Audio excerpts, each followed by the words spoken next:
V sklopu dokumentarnih filmov sta se v petek odvila Pravi človek za kapitalizem avtorja Dušana Moravca in Mama Evropa avtorice Petre Seliškar. Ta film je pač nastal zato, ker jaz mislim, da Damir Avdić more, poleg tega, da sam nastopa, tudi na ta način se pokazati, ne.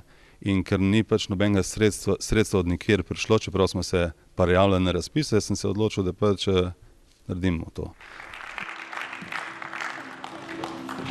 Glavna tema so pač te meje, večno vprašanje Evrope in Mame Evrope, ki pač ima v taki neki bolj igrivi zgodbi vlogo mame vsem tem državam, ki vsaka ima svoja pravila igre in pač se noče postaviti kot enakopravni brati in sestre, ne.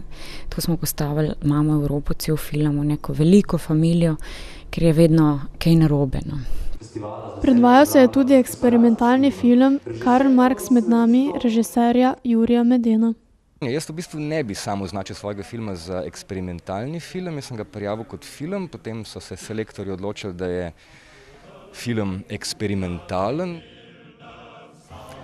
Izjave Petra Kubelke, enega zelo pomembnega filmskega avtorja in teoretika, ki je rekel, da njegovi filmi niso eksperimentalni, da je vse eksperimente pustil na tleh montažne sobe, to, kar pa zdaj gledamo, je pa neko preprosto zaključeno delo.